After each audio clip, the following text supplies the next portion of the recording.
Bom dia, meus amados irmãos e irmãs.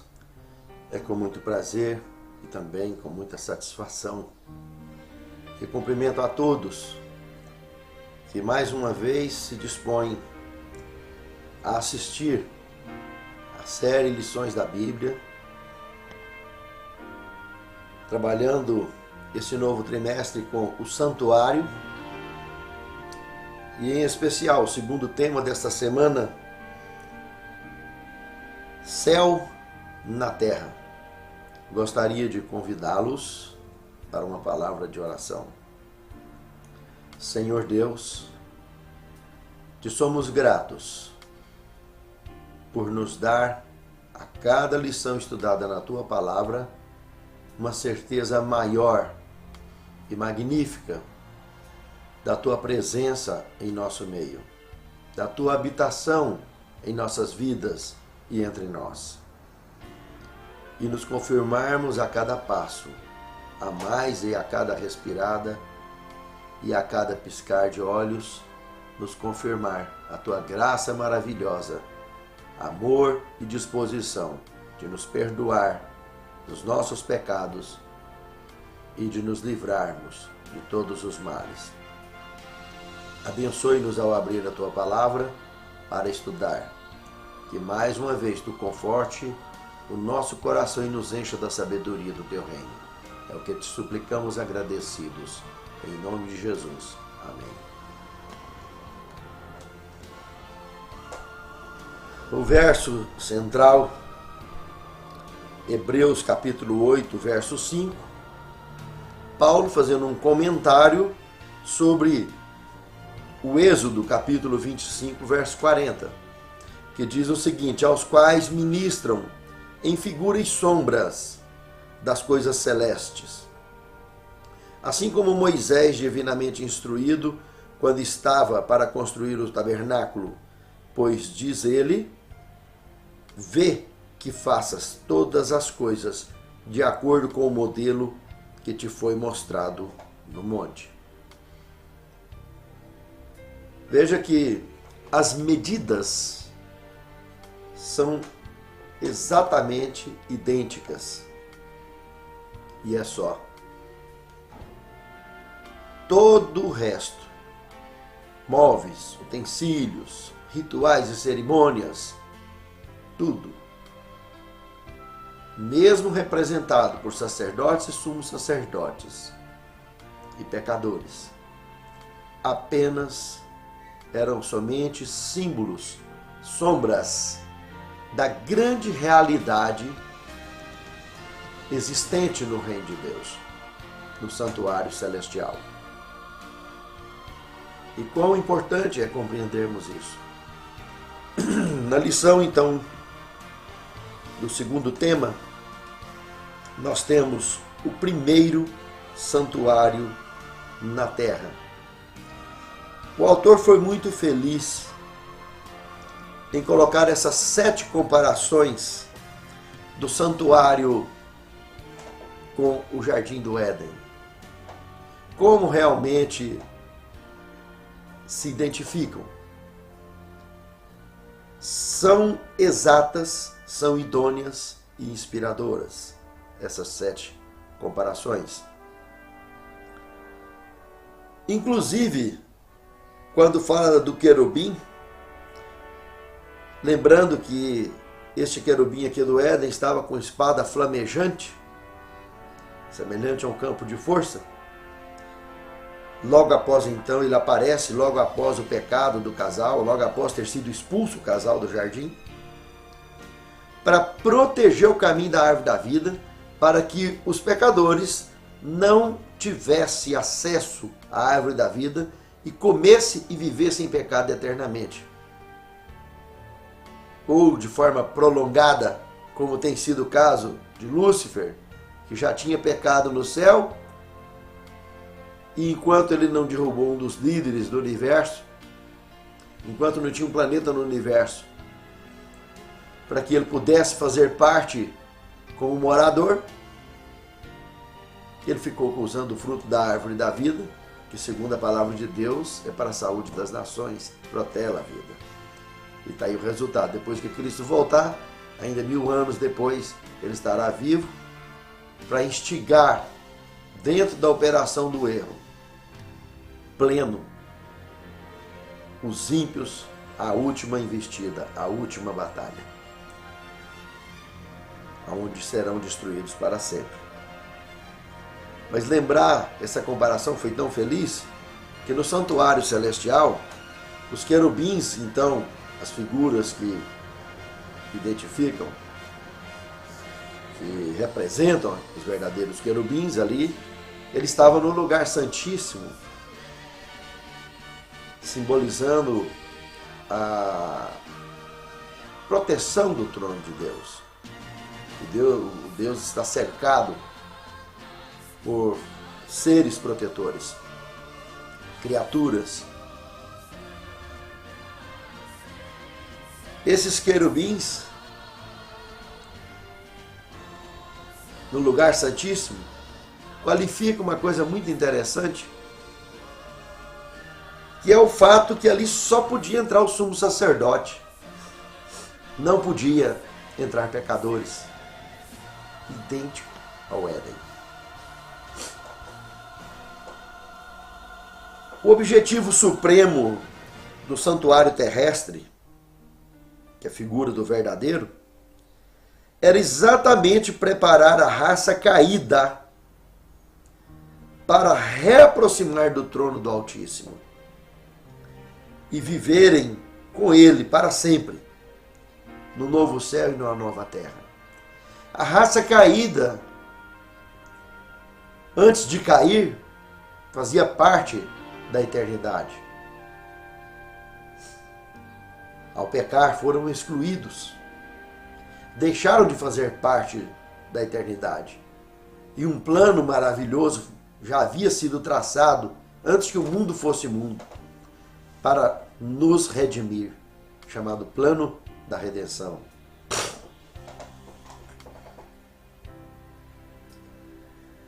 O terceiro tema desta lição, cópia do modelo. Em Êxodo 25, verso 9 e 40, e Hebreus 8, 5, novamente,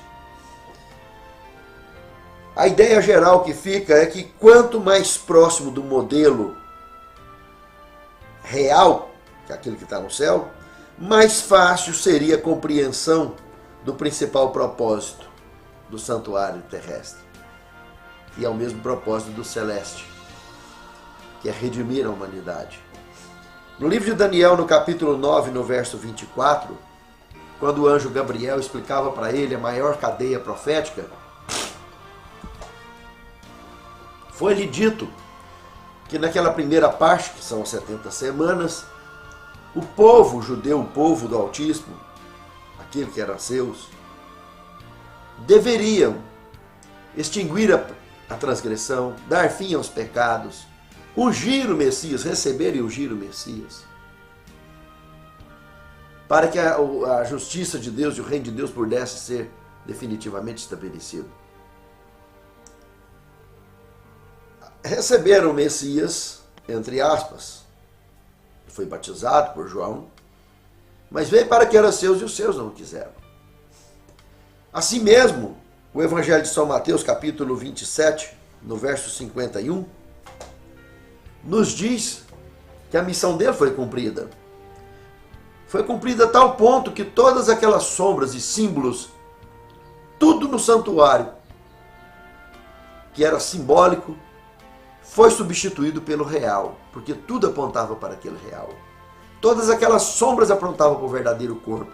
E quando o Cordeiro de Deus, que tira o pecado do mundo, morreu, o véu do santuário rompeu de alto a baixo, eliminando as figuras e apresentando definitivamente o que Jesus quis dizer no Evangelho de São João, capítulo 2, o verso 16, quando ele entrou no templo para purificar o templo e disse que vocês estão fazendo a casa de meu pai covil de salteadores. Ele queria somente apresentar o santuário como a casa de Deus de forma definitivamente, tanto no céu quanto na terra. Aquela casa de Deus que agora foi eliminada de sombras, foi limpada das sombras, ficou o corpo definitivo.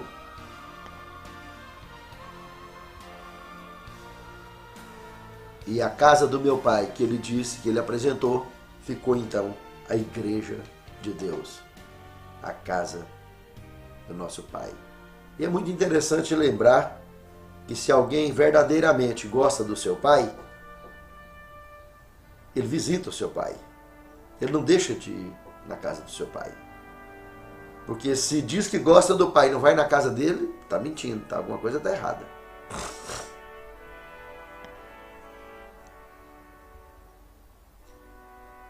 No quarto tema da lição, Jesus como santuário.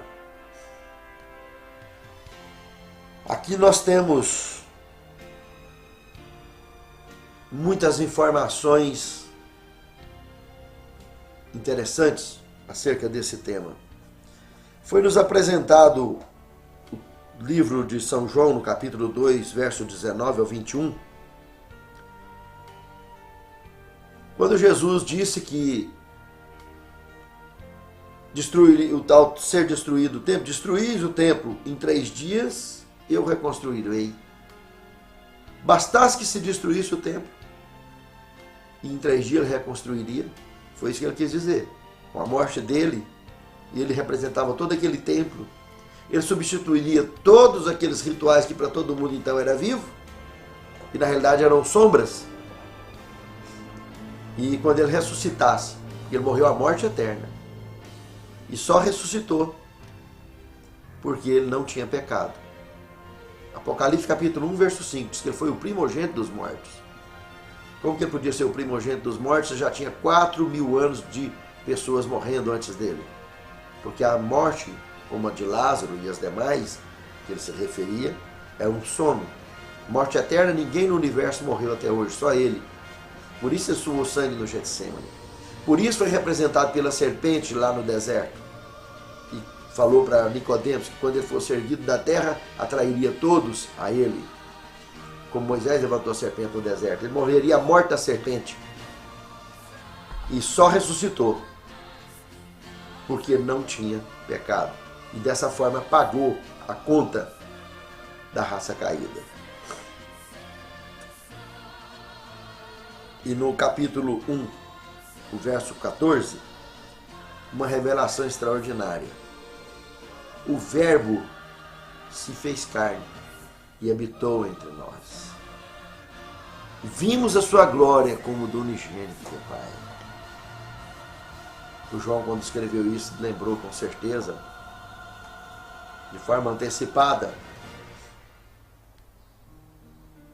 lá do Monte da Transfiguração, quando Jesus se transfigurou em glória diante deles, diante de João, de Pedro e Tiago. Pedro, Tiago e João. Mas interessante, né? Ontem, foi dia 8 de outubro de 2013, todo mundo viu no planeta todo que o Nobel de Física foi entregue ao belga François Englert e ao britânico Peter Higgs pelo resultado de quase 50 anos de pesquisa para comprovar a inquestionável partícula de Deus, que só aqui nessa citação que nós mostramos do Evangelho de São João, capítulo 1, verso 14, já tem mais de 2.000 anos que está escrita. A única diferença é que João não a chamou de partícula de Higgs ou partícula de Deus, mas a chamou de verbo. Lá está dizendo bem claro, verbo, ação, se fez carne e habitou entre nós. E vimos a sua glória. Ainda tinha glória ainda. Não precisava de pôr em microscópio. E a Bíblia nunca ganhou Nobel nenhum. São milhares de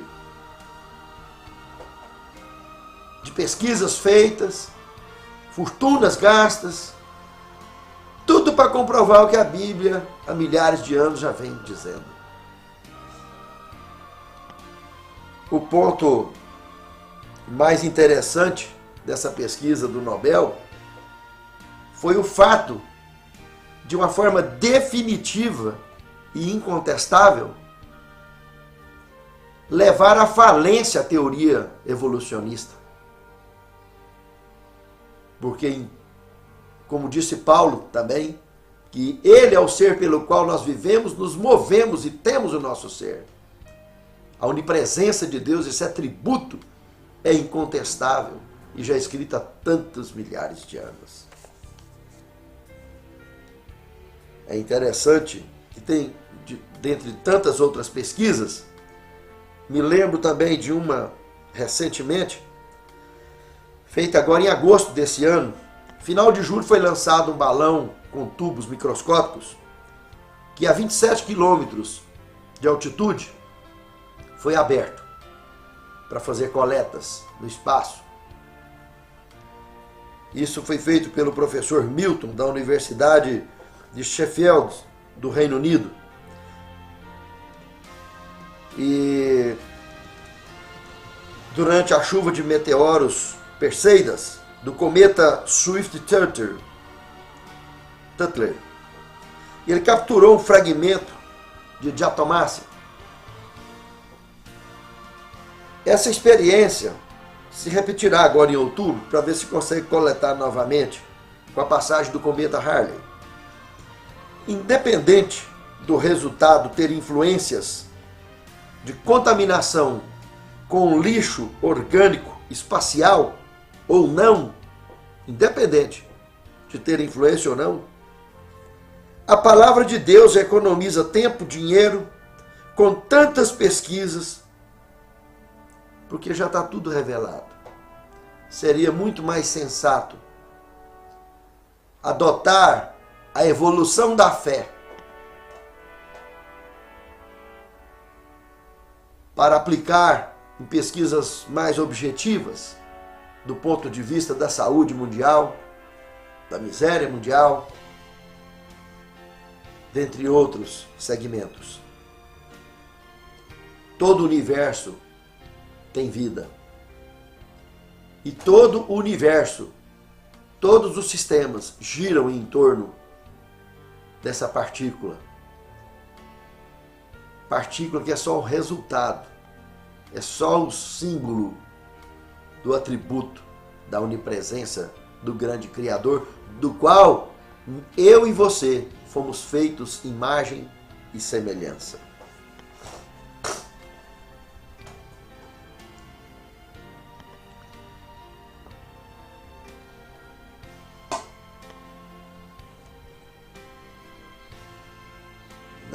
No quinto tema, a igreja como santuário. Claro,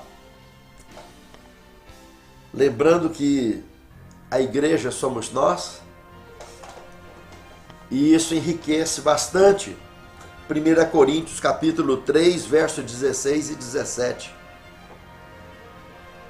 que nos faz uma pergunta: não sabeis vós que sois templos de Deus e que o Espírito Santo habita em vós, e que se vós destruir o templo de Deus que sois vós, Deus o destruirá? O nosso cuidado com essa passagem, com essa revelação, de forma recíproca, devemos ter o cuidado de cuidar tanto da igreja quanto do nosso corpo. Porque essa igreja somos nós, e nós que compomos os tijolos daquela igreja. Não importa a forma, seja por infidelidade, por rebeldia, por falar mal, qualquer coisa que fizermos para comprometer o corpo, o templo daquela igreja,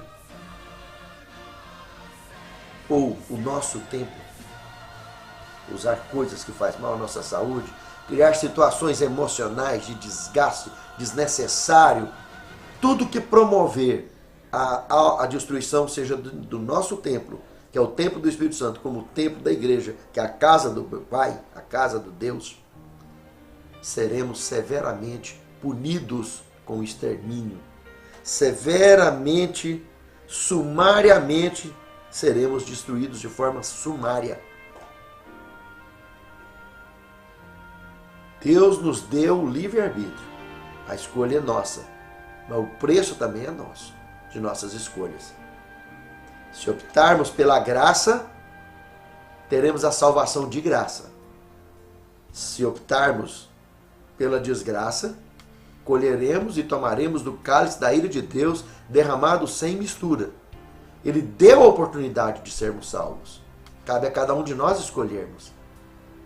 Ele vai salvar quem quer e vai viver eternamente, vai voltar para o lugar de onde jamais deveria ter saído, que é a vida eterna, que é o quadro da eternidade. Deus não criou nada para morrer. Essa foi uma escolha de seres que preferiram se auto-endeusar. Ao invés de serem o que foi criado, que é criatura, queriam ser mais, queriam ser Deus. Queriam ser criadores, sempre que eram criaturas. Mas hoje em dia, a cada escolha errada, continuam fazendo a mesma coisa. Se reconhecermos o poder de Deus e o reconhecermos como Criador e mantenedor nosso, seremos reintegrados pelo plano da redenção e o sacrifício de nosso Senhor Jesus Cristo, que já pagou a conta, ao quadro da eternidade. Viveremos para sempre com o Senhor. A nova criação. Sexto tema. O santuário não está na cidade santa, é o primeiro ponto dessa questão. Porque foi citado aí o texto do capítulo 21, verso 22, onde João disse: na cidade, nela, eu não vi santuário, eu não vi templo. Mas o mesmo João citou em Apocalipse 11, verso 19, abriu-se o santuário de Deus, aonde ele viu, inclusive, a arca. Então, mas qual é a diferença, então? A diferença é que o santuário não está dentro da cidade. Mas lá no Apocalipse, no capítulo 22, o verso 1, fica claro isso. Nós vimos que do trono de Deus, que está provavelmente ao norte,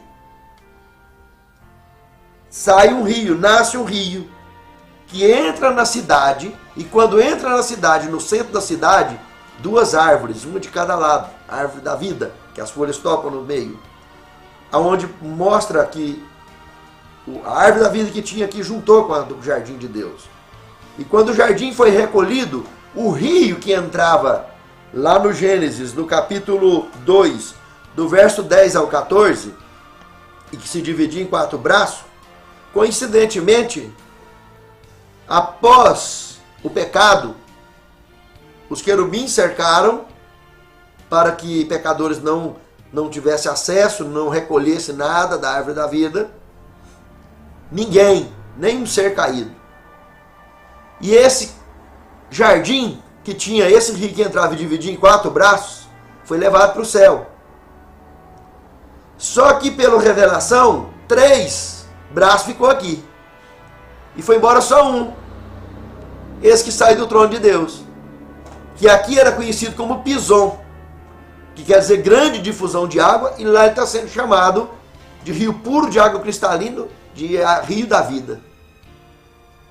Quando novamente a cidade santa descer aqui para a terra,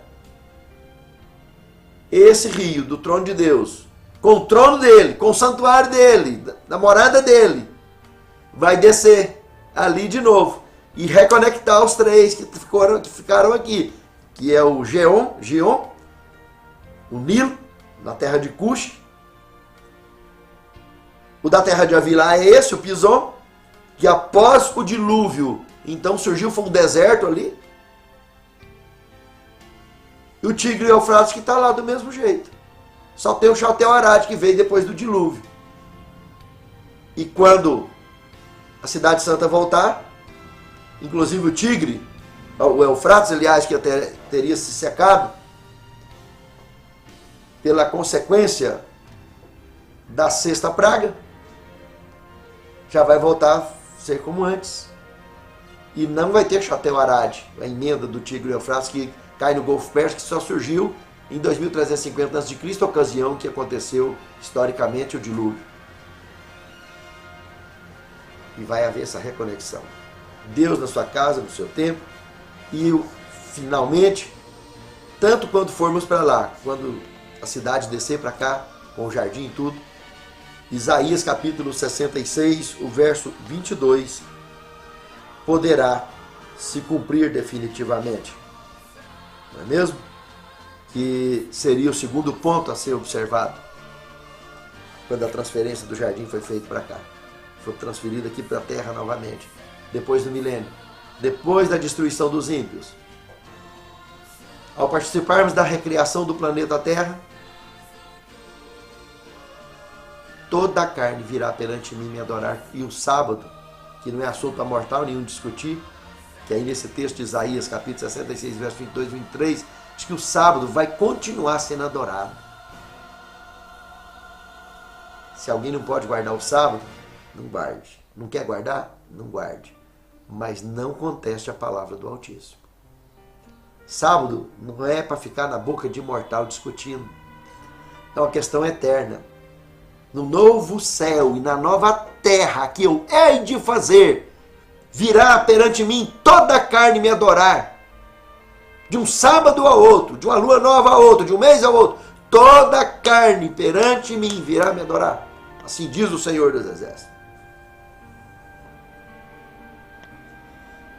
E o sétimo tema desta lição, apenas a terceira frase do primeiro parágrafo do manual, citando um texto do Grande Conflito, páginas 674 e 675,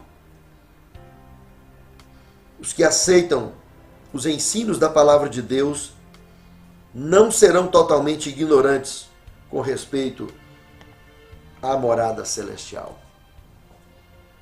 Que Deus abençoe a mim e a você.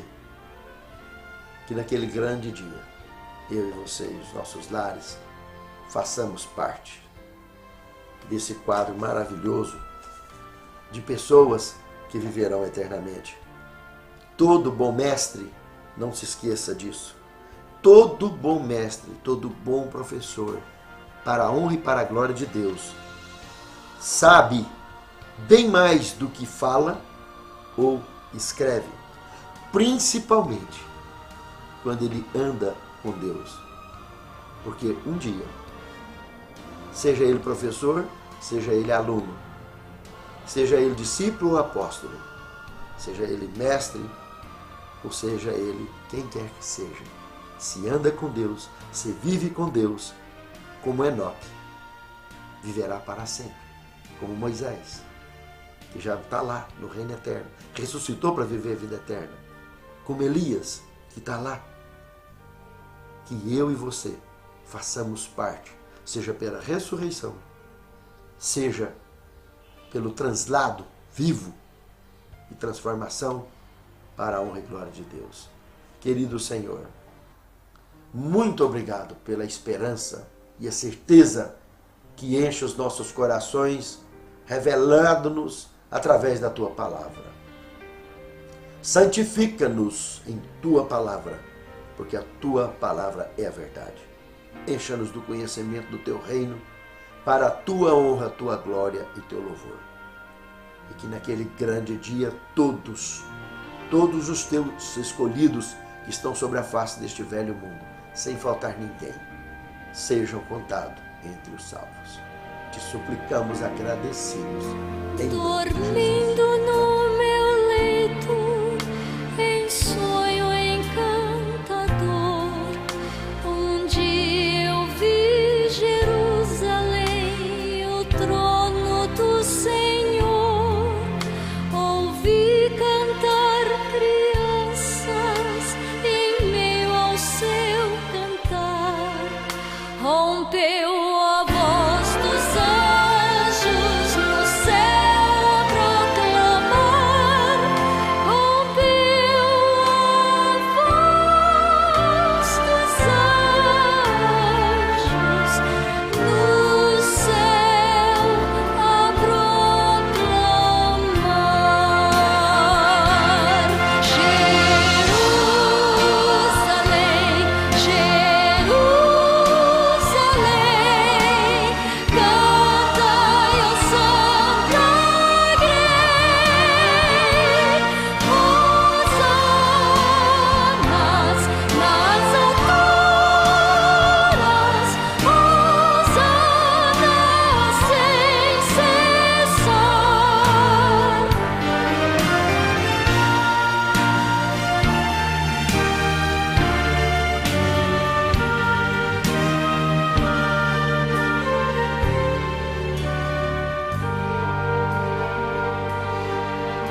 ti.